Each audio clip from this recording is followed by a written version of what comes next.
Dylan was Matthew and Dylan were both Eagle Scouts. Both my sons were Eagle Scouts.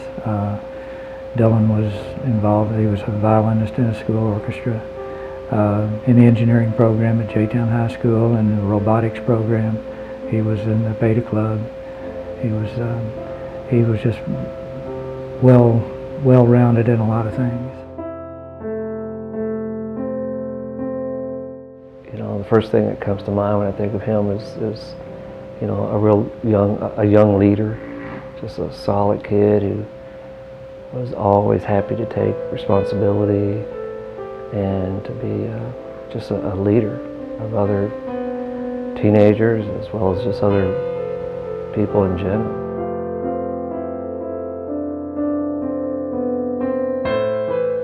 Anywhere from serving down at Wayside, you know, when he was 5 years old, standing up, washing dishes at Wayside Christian Mission, and just had a heart for helping others and serving others.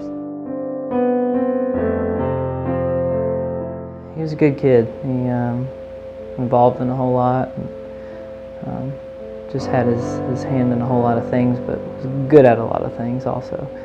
And so he just had the ability to have an impact on a lot of people because he did so much. You know, he didn't have to fight to find people to talk to or to reach out and, you know, witness to, because they were just always around him. So it just made his job easy, I guess, that he didn't have to go in search of people. The people either came to him or were just already around him. Part of the FCA team, you know, they started this winter retreat. We called it our winter break. You know, it was after Christmas, and you know, while the kids were still off. He didn't get to go the first year because he had broken his back. We all go down there, and this is a dirt bike mecca. You know, it's a place that has 32,000 acres and 18,000 dedicated to off-road riding. 7 tracks, just, you know, it's as Dylan said, this is heaven. Mom, it's like heaven on earth, and that's how he described it. We take off, you know, about 6 or 7 of us together, and it was a Thursday morning. We were into the woods and, you know, riding for about, I guess it was about maybe 30 minutes, just going through this one section that has what they call rollers. It's kind of an easy section for someone of his skill level, and at the end of it, you know, the bike just kind of kicked up, and I think, you know, I didn't actually see it, but I've been in that situation, and, you know, I would imagine went over the handlebars, and apparently the bike landed on him. And it was not a big wreck, and it was not a horrific crash. And then I pulled up, you know, right away, and that's kind of, after about another 5 minutes, you know, he stopped breathing.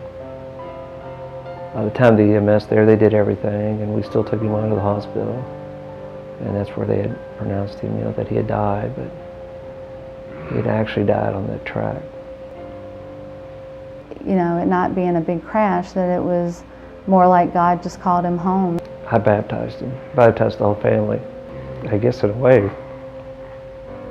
I think about it, I mean, there he was, obviously serving all the teenagers, you know, a lesson that morning and a meal, and fixed my flat, and was there with him when he died. What gives me the most comfort is if somebody had said to Dylan that morning, "You're going to lose your life today. Do you still want to go out on your dirt bike?" He would have said yes. I'm good with going to heaven. You know, he was grounded in his faith, and he lived life each day to the fullest.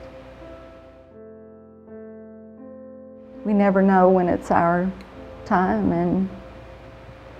and to live with no regrets. Dylan first chose to serve the people around him. El joven Dylan First había escogido servir a las personas que le rodeaban. That's what's inspired us to come here. Entonces es eso lo que nos ha inspirado a nosotros venir aquí. And we hope that you guys will live like that. Y nosotros esperamos, deseamos que ustedes puedan vivir su vida de esa manera.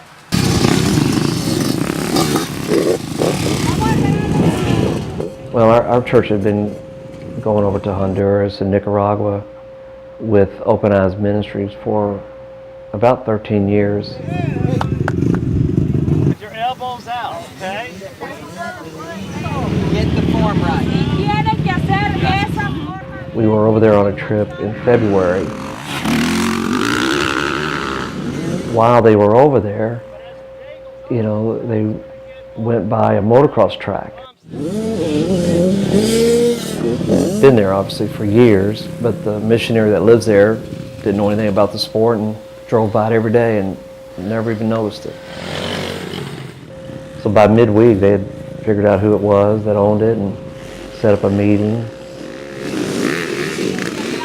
Don't go like this.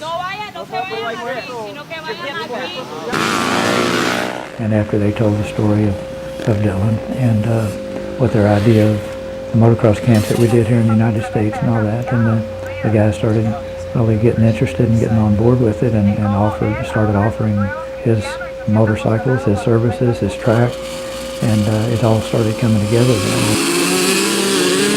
then. That was, you know, back in February, and then they came home, you know, all the kids and the adults. And first thing I hear is about Matthew and Terry Stein and my son, you know, and others about, you know, what about doing a motocross camp? But I'll be honest, I and I'm sure everybody on the team was amazed at how it just all came together. It wasn't just motorcycles, it was church and it was a mission trip and outreach, you know, to people, you know, in other countries. So just put it all together. And so that definitely he would have loved that. This section is different than the others because it's not the track, so we don't have where they can ride and do laps. But it was really, you know, Dylan's life and ministry that inspired us to even try something like this. You know, Dylan himself had that kind of, you know, personality where it didn't matter how big the obstacle was. He was like, hey, we can do this. Let's just do it. And it was really with that kind of passion that we said, hey, you know, we can do this. This can come together.